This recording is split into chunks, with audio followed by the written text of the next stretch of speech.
Hello. कैसे हो आप लोग? आई होप अच्छे होंगे। बच्चे, हम लोग कर रहे थे सॉल्यूशन कॉलीगेटिव प्रॉपर्टी, और इन सॉल्यूशन कॉलीगेटिव प्रॉपर्टी हम लोग कंसंट्रेशन टर्म्स को अच्छे से कर चुके थे। एंड आफ्टर कंसंट्रेशन टर्म हम लोग सॉल्युबिलिटी का भी कॉन्सेप्ट किए थे कि सॉल्युबिलिटी को हम डिफाइन किए थे। कुछ बेसिक टर्म्स थे उसको हम लोग डिफाइन किए थे। एंड आफ्टर देन हम लोग देखे थे कि सॉल्युबिलिटी को किन किन फैक्टर्स का इफेक्ट होता है किस पे, सॉल्युबिलिटी पे। देन हम लोग क्या देखे कि किसी भी सॉलिड की सॉल्युबिलिटी इन वाटर, इसके फैक्टर्स देखे थे, क्या क्या कंडीशंस था, कैसे क्या था, वो सारा फैक्टर्स है ना हम चेक किए थे। आफ्टर देन हम लोग गैस के है ना सॉल्युबिलिटी के बारे में देखे थे। तो जब हम लोग गैस की सॉल्युबिलिटी इन वाटर या इन लिक्विड हम देख रहे थे, तो वहां पे हम एक कॉन्सेप्ट को एक्सप्लेन किए थे, दैट इज हेनरी लॉ। अब देखना, हेनरी लॉ को हम एक्सप्लेन कर लिए थे। ठीक है, हेनरी लॉ को हम लोग एक्सप्लेन कर लिए थे। ठीक है, जब हम लोग हेनरी लॉ को एक्सप्लेन किए थे तो वहां पे हम कुछ है ना दो हम फॉर्मूला लिखे थे, आई होप आपको पता होगा। हम एक फॉर्मूला लिखे थे, S is equal to K P, S is equal to K P. And second formula था P is equal to K X. Second formula क्या था? P is equal to K X. इसमें क्या था? Solubility is equal to, sorry यहां पे क्या हुआ पहले कि solubility is directly proportional to partial pressure. मतलब जो भी गैस सॉल्युबल है वो उसके उस गैस के पार्शियल प्रेशर के क्या होगा, डायरेक्टली प्रोपोर्शनल होगा। देन हम लोग क्या देखे थे, क्या बोलते थे, partial pressure of any gas is direct proportional to its mole fraction, its mole fraction. तो जब भी हम लोग इस टर्म में बात करते हैं ना, तो पार्शियल प्रेशर हमेशा लिक्विड सरफेस के ऊपर का होता है। मतलब देखो, जैसे हम बोलते थे कि सपोज यहाँ पे कोई लिक्विड रखा हुआ है, यहाँ पे कोई लिक्विड है और सरफेस है, इसके ऊपर क्या है, गैस के मॉलिक्यूल से, इसके ऊपर क्या है, गैस के मॉलिक्यूल से। जब इसके ऊपर गैस का मॉलिक्यूल्स है तो हम क्या बोले थे, इस गैस के मॉलिक्यूल्स का जो भी प्रेशर लग रहा हो कहाँ पे, इस लिक्विड के सरफेस पे, इस गैस के मॉलिक्यूल का जो भी प्रेशर लग रहा होगा इस लिक्विड के सरफेस पे, उसका पार्शियल प्रेशर, उसका पार्शियल प्रेशर हम बात करते हैं। और लिक्विड में मतलब कि जो मेरे पास सॉल्यूशन है उसमें गैस कितना डिजॉल्व है, उसमें कोई भी गैस कितना डिजॉल्व है। तो यदि हम लोग सॉल्युबिलिटी की बात करते हैं तो गैस की सॉल्युबिलिटी इन लिक्विड की बात करते हैं। यदि हम लोग मोल फ्रैक्शन की बात करते हैं तो हम क्या बोलते हैं, उस गैस का मोल फ्रैक्शन इन लिक्विड या इन सॉल्यूशन हम लोग बात करते हैं। देन हम लोग यहां से आपको हम यूनिट बताए थे ना, यूनिट ऑफ के, यूनिट ऑफ के क्या था, एस, दैट इज मोल पर लीटर। और यहां क्या था ना, एस बाई पी बोलते हैं ना, तो क्या था, मोल पर लीटर एटमोस्फेयर, मोल पर लीटर पर एटमोस्फेयर। ये क्या था, हेनरी कांस्टेंट का यूनिट। ये क्या था, हेनरी कांस्टेंट का यूनिट। सेकेंड यहां पे क्या था, यदि हम यहां से के की बात करें, यहां पे के का क्या यूनिट होगा, तो के इक्वल टू क्या था, के इक्वल टू क्या था, पी बाय एक्स। पी क्या होगा, एटमोस्फेयर, और एक्स क्या होगा, एक्स क्या है, मोल फ्रैक्शन, एक्स क्या है, मोल फ्रैक्शन। तो उसका कोई यूनिट होगा नहीं। इट मींस हम बोलते हैं अभी हम आज वाले पार्ट में हम मोस्टली है ना न्यूमेरिकल क्वेश्चन ही सॉल्व करेंगे।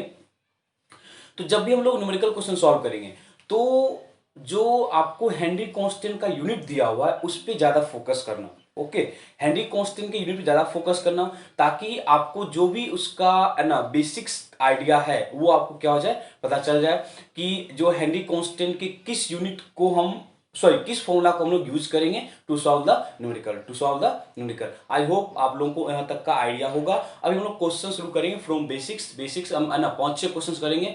तो जब तक आप क्वेश्चंस 5-6 करोगे आपको इस वाले पार्ट का एक कंप्लीट है ना आइडिया आ जाएगा कि किस तरह से हम क्वेश्चन को अप्रोच करते हैं। वैसे ठीक है, देखो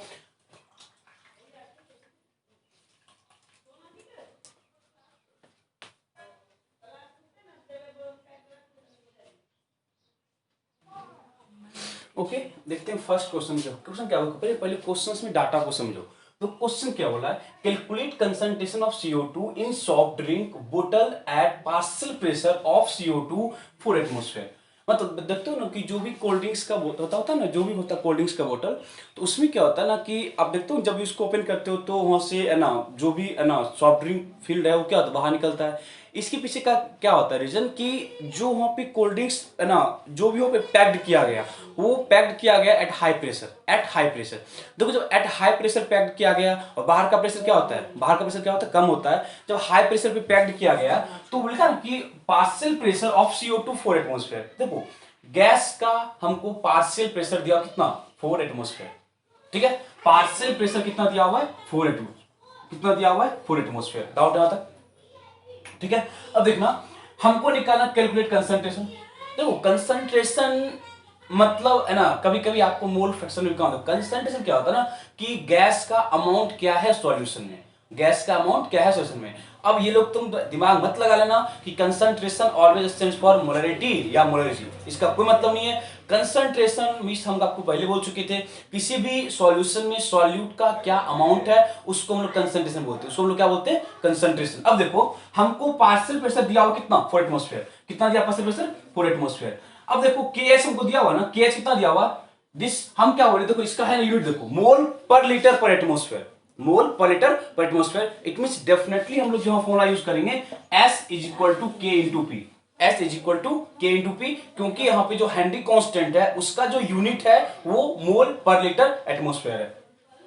तो S का वैल्यू पुट को कितना होगा, 3.1 इंटू कितना 10⁻⁻2 इज इक्वल टू के हेनरी कांस्टेंट, सॉरी हमको S तो निकालना होगा, हमको S निकालना है, ठीक है, हमको S क्या करना है, निकालना है, S निकालना है। जब S निकालना है तो S इज इक्वल टू क्या लिखेंगे, K कितना दिया हुआ है 3.1 इंटू कितना 10⁻⁻2 into P, partial pressure of CO2 कितना 4 एटमॉस्फेयर।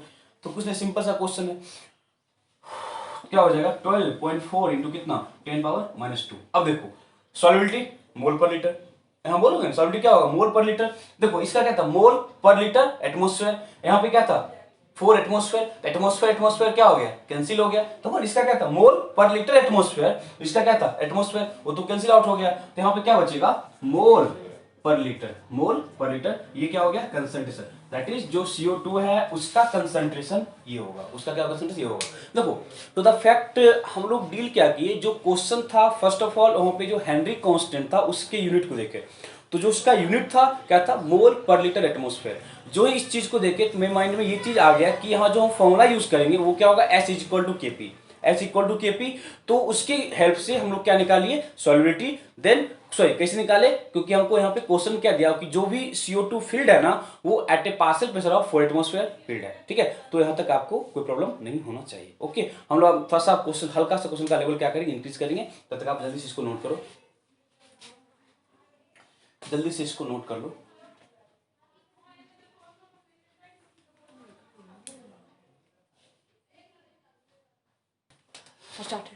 ओके देखो नेक्स्ट क्वेश्चन, देखो नेक्स्ट क्वेश्चन थोड़ा सा हमें ना हल्का सा लेवल बढ़ा है। देखो क्वेश्चन क्या बोला, if N2 is bubble through water at 293 kelvin, water at 293 kelvin, water at 293 kelvin, then how many moles of N2 was and how many moles of N2 has dissolved in 1 liter of water, in 1 liter of water। समझो हमको क्या बोला, how many millimoles, it means आपका first काम ये होगा कि question में करना calculate moles of N2 dissolve. अब देखो जब मोल्स निकालना हो तो हम लोग थोड़ा सा ये अप्रोच बोल सकते हैं कि यदि हम क्वेश्चन में मोल फ्रैक्शन के कॉन्सेप्ट को लेके आए, यदि मोल फ्रैक्शन के कॉन्सेप्ट को लेके आएंगे देन हम लोग मोल वाले कॉन्सेप्ट में इजिली है ना काम कर सकते हैं। तो आगे क्वेश्चन पढ़ो है ना, इन 1 लीटर वाटर मतलब N2 का कितना मोल डिजॉल्व है इन 1 litre water, assume that N2 exert a partial pressure of 0.987 bar। It mean देखो तो पार्शियल प्रेशर ऑफ N2 कितना दिया हुआ है 0.987 बार, पार्शियल प्रेशर ऑफ N2 कितना दिया हुआ है 0.987 बार। यहां तक कोई डाउट है, पार्शियल प्रेशर ऑफ N2 कितना इतना दिया हुआ है। आगे देखो KH आपको दिया हुआ है, आपको KH दिया हुआ है 76.48 किलो बार, KH कितना दिया हुआ है 76.48 किलो बार। देखो जब KH आपको ये दिया हुआ है, जब आपको KH ये दिया हुआ है तो किलो बार है और यहाँ पे क्या है बार है, तो इसको आप लोग क्या करो बार में कन्वर्ट कर लो, दैट इज 76.48 इंटू कितना 10 पावर 3। कोई डाउट यहां तक, किलो बार था लेके कहां पे गए हम बार में, बार में कहां किए कन्वर्ट किए। अब देखो इतना करने के बाद जो ही हम KH के यूनिट को देखे तो यहाँ पे क्या है बार लिखा हुआ है, हम क्या बोले एटमॉस्फेयर था, मतलब कोई भी प्रेशर का यूनिट है। एकदम S इक्वल टू केबी वाले फॉर्मूला में वर्क किए थे तो वहां पे K का यूनिट क्या था मोल पर लीटर एटमॉस्फेयर। बट हम क्या बोले जब भी हम लोग पार्शियल प्रेशर वाले टर्म में बात करेंगे P इक्वल टू KX वाले टर्म में बात करेंगे तो वहां पे क्या था P equal to KX, P equal to क्या था KX। जब P इक्वल टू KX था क्या था P इक्वल टू KX, तो हम क्या बोले यहाँ पे जो फॉर्मूला यूज होगा, जो फॉर्मूला यूज होगा वो कौन होगा P इक्वल टू KX वाला। क्यों, क्योंकि यहाँ पे K का यूनिट क्या था एटमॉस्फेयर, दैट इज कोई भी प्रेशर का यूनिट, कोई भी प्रेशर का यूनिट हो सकता है। तो देखो हम लोग फॉर्मूला तो निकाले, क्या लिखे formula, P is equal to क्या था K X, P is equal to क्या था के एक्स। P आपको कितना दिया हुआ है 0.987, K कितना दिया हुआ है 76.48 इंटू कितना 10 पावर 3 इंटू कितना x, x यहाँ पे किसका होगा मोल फ्रैक्शन ऑफ N2, किसका होगा मोल फ्रैक्शन ऑफ N2। तो यहां से आप लोग पहले क्या करो x निकाल लो, x ऑफ N2 कितना हो जाएगा 0.987 ओवर कितना 76.48 इंटू कितना 10 पावर 3। जब इसको आप लोग सॉल्व करोगे तो आपको आने वाला है 0.987 डिवाइडेड बाय 76.48, 76.48 कितना आया था तो 0.0129 इंटू 10 पावर -3। तो थोड़ा सा इसको आप है ना और भी सिंप्लीफाई कर लो, ठीक है ना। तो इसको मैं ना डेसिमल को 2 यूनिट क्या करते हैं उधर लेके जाएंगे, क्या हो जाएगा देखो तो 1.29 इंटू 10 पावर -5। जल्दी से आप लोग ना आप लोग अपना आंसर चेक कर लो कि है ना जो मोल फ्रैक्शन है वो इतना आ रहा है कि नहीं। देखो जल्दी वो लोग को डाउट है यहाँ तक, हम सिंपली क्या बोले फॉर्मूला कौन सा यूज करना है, यदि आपको दिमाग में ये चीज आ गया देन आप क्वेश्चन को इजीली प्रोसीड कर सकते हो। तो फॉर्मूला कौन सा यूज किया P equal to K x का, किसका यूज किया P equal to K x का। क्यों, क्योंकि यहाँ पे K का है ना यूनिट क्या था किलो बार, दैट इज एक प्रेशर का यूनिट है, दैट इज यहाँ पे जो यूनिट है वो एक प्रेशर का यूनिट है। इस करके हम लोग इस वाले अप्रोच को फॉलो कर रहे हैं, इस करके हम लोग क्या किए इस वाले अप्रोच को फॉलो कर रहे हैं। अब देखो आप लोग जो ही हम लोग x निकालिए, क्या निकालिए x, तो देखो x यहां पे क्या है, x यहां पे है कि mole fraction of N2, mole fraction of N2 in water, mole fraction of N2 in water. अब देखो हमको निकालना क्या है millimoles of N2, millimoles of N2 dissolve in water, dissolve in 1 litre of water, dissolve in 1 litre of water. अब देखो इसका हम लोग अप्रोच कैसे करते हैं, यदि आपको ये वाला अप्रोच पता चल गया तो आप लोग आगे का अप्रोच फ्रीक्वेंटली इजीली कर सकते हो। देखो अब समझना हम क्या बोल रहे हैं, देखो वाटर का वॉल्यूम कितना दिया हुआ है, volume of water, volume of water कितना दिया हुआ है, वॉल्यूम ऑफ वाटर कितना दिया हुआ है 1 लीटर, कितना दिया हुआ है वॉल्यूम ऑफ वाटर कितना दिया हुआ है 1 लीटर, कितना दिया हुआ है 1 लीटर। अब देखो जब वॉल्यूम ऑफ वाटर 1 लीटर दिया हुआ है, कितना दिया हुआ है वॉल्यूम ऑफ वाटर कितना दिया हुआ है 1 लीटर, क्या दिया हुआ है 1 लीटर। अब आपको पता है डेंसिटी, हम लोग पहले आपको पता है डेंसिटी ऑफ वाटर कितना होता है 1 ग्राम पर ml, डेंसिटी ऑफ वाटर कितना होता है 1 ग्राम पर ml, डेंसिटी ऑफ वाटर कितना होता है 1 ग्राम पर ml। अब देखो इसके हेल्प से हम लोग लिख सकते हैं, देखो तो डेंसिटी इक्वल टू क्या होता है mass over volume, density equal to क्या होता है मास ओवर वॉल्यूम। जो ही आप इसका हेल्प करोगे ना तो आपको मास आ जाएगा, मास इज इक्वल टू हो जाएगा आपको 1000 ग्राम। जल्दी बोलो इस वाले पार्ट में डाउट है किसी को, इस वाले पार्ट में आई थिंक आपको डाउट नहीं चाहिए, क्योंकि हमको क्या बोला कितना मास डिजॉल्व है, कितना मास डिजॉल्व है किसमें, मास कहां डिजॉल्व है मिलीमोस, सॉरी मिलीमोस कहां डिजॉल्व है किसमें 1 लीटर ऑफ वाटर। तो हम किए क्या डेंसिटी ऑफ वाटर 1 ग्राम पर ml है, इसके हेल्प से हम लोग क्या निकालिए मास ऑफ N2, क्या निकाल सॉरी मास ऑफ वाटर। जो ही आप लोग मास ऑफ वाटर निकाले देन हम लोग मोल ऑफ वाटर निकाल सकते हैं, क्या निकाल सकते हैं मोल ऑफ वाटर। लिख सकते हो मोल इज इक्वल टू क्या होता है mass over molar mass, mass over that is 55.5, that is 55.5। It means जो मेरे पास वॉल्यूम का डाटा दिया हुआ था उसके हेल्प से हम लोग क्या किए मोल कैलकुलेट कर लिए, मोल of water, mole of water. चलो यहां तक कोई डाउट आपको नहीं होना चाहिए, यहां तक कोई डाउट है। फिर हम लोग क्या किए वॉल्यूम वाला टर्म क्या किए, वॉल्यूम का टर्म क्या किए यूज किए, किसका टर्म यूज किए वॉल्यूम का टर्म यूज किए। अब आप लोग देखो कि पता है ना मोल फ्रैक्शन इक्वल टू क्या होता है mole of that component over total number of mole, mole fraction क्या होता है mole of that component over total number of mole. अब देखो किसका मोल फ्रैक्शन निकालना है,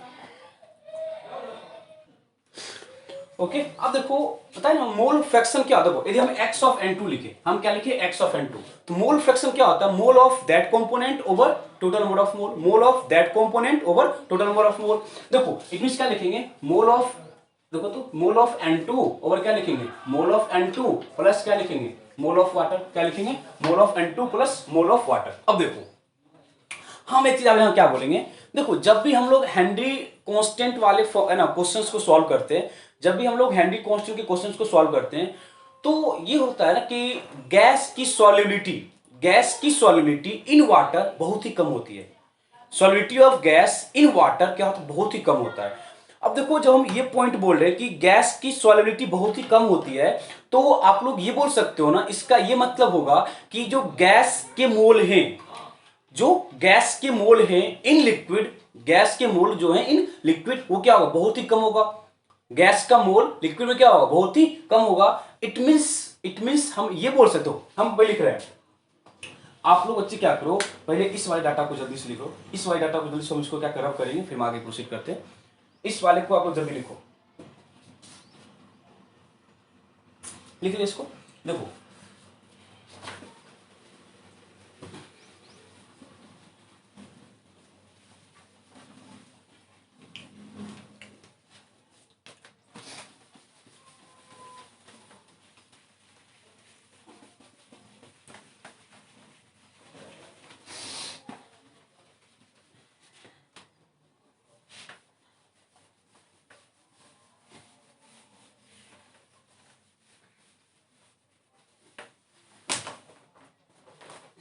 हम क्या बोले,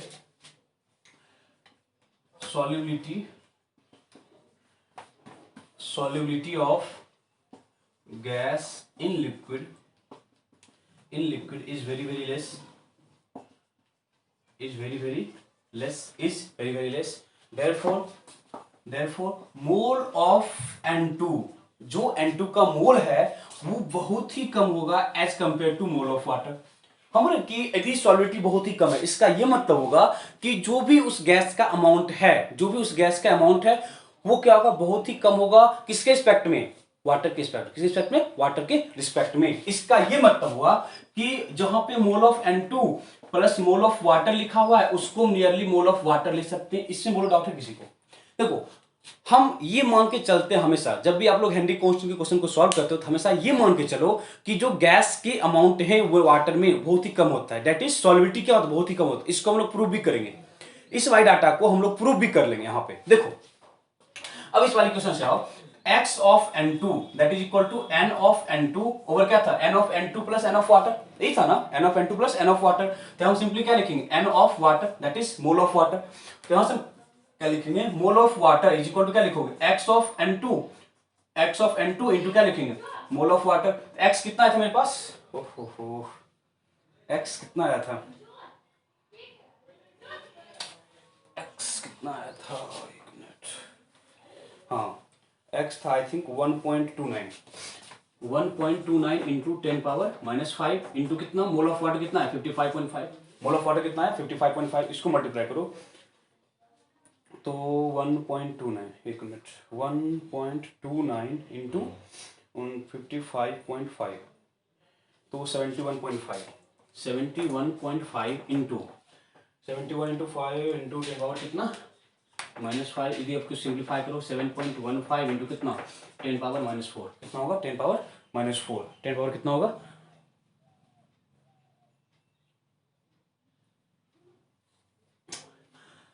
अब देखो ये क्या है, ये आपको आया मोल ऑफ N2, ये आपको क्या है, मोल ऑफ N2। हमको क्या निकालना, मिलीमोल। तो जो आपको मोल का डाटा आया, ये क्या था, मोल था ना, तो मोल को हम कहां लेके जाना है, मोल को कहां लेके जाना है, मिलीमोल में, मोल को कहां लेके जाना है, मिलीमोल में। अब क्या करोगे आप लोग, यदि मोल को मिलीमोल में कन्वर्ट करना है देन हम क्या करेंगे, क्या करोगे बच्चे, 1000 से मल्टीप्लाई कर लो, मोल को कहां पे, मिलीमोल, मोल कहां पे लेना, मिलीमोल। तो हम क्या लिखेंगे, मिलीमोल इक्वल क्या लिखोगे 7.15 इंटू कितना 10 पावर -4 इंटू कितना 10 पावर 3, ये हो जाएगा ना। देखो मिलीमोल निकालना क्या है, मिलीमोल। तो क्या हो जाएगा, तो हो जाएगा आपका 7.15 इंटू कितना 10 power -1 that is equal to, इधर हम क्या करें, एक पॉइंट इधर लेके आ जाएगा, कितना हो जाएगा, तो हो जाएगा आपका 0.715 मिलीमोल, क्या होगा 0.715। एक बार आप लोग ऐसे ऐसा मैच कर लो, 0.715 मिलीमोल। आपका एक बार आंसर चेक करना कि यहाँ पे क्या था, मोल आ गया था, मोल कहाँ लेते हैं, मिलीमोल में सकती है। अब देखो आप लोग जल्दी से पहले क्या करो, इस वाले पार्ट को नोट करो, यहाँ से लेके यहाँ तक को नोट करो, जल्दी से जल्दी नोट करो, फिर हम लोग पार्ट पे आ रहे हैं।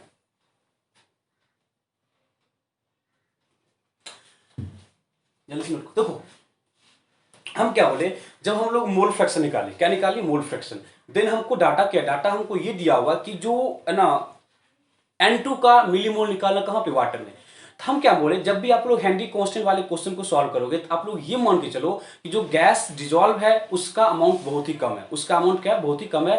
यदि गैस का अमाउंट बहुत ही कम है तो इसका ये मतलब होगा कि जो उसके मोल्स हैं वो वाटर के रिस्पेक्ट में बहुत ही कम होंगे। इट मीन्स हम क्या कर सकते हैं, गैस के मोल को वाटर के मोल के रिस्पेक्ट में नेग्लेक्ट कर सकते हैं, गैस के मोल को वाटर के मोल के रिस्पेक्ट में नेग्लेक्ट कर सकते हैं। इसलिए बोले ना कि mole of N2 plus mole of water था, इसको हम क्या बोले, नियरली इक्वल टू क्या लिख लिए, मोल ऑफ वाटर। क्या लिख लिए, मोल ऑफ वाटर। देन हम इक्वेशन यूज किए तो हमको आ गया मोल ऑफ वाटर। देन हमको क्या बोला, मिली मोल्स ऑफ वाटर। क्या बोला, मिली मोल्स ऑफ वाटर। तो हम क्या किया, इसको 1000 से मल्टीप्लाई कर लिए। ये क्वेश्चन आपका एनसीईआरटी का क्वेश्चन था। तो इस तरह के क्वेश्चंस बोर्ड के लिए मस्ट हैं, तो आपको ऐसे क्वेश्चंस करने पड़ेंगे। यदि आपको ये वाला क्वेश्चन समझ आया होगा देन आपको फिर है ना, आपको एक डायरेक्ट एनसीईआरटी के एक और क्वेश्चन वो आपको दे रहे हैं, आई होप आपका होना चाहिए। ओके, जल्दी इसको नोट करो।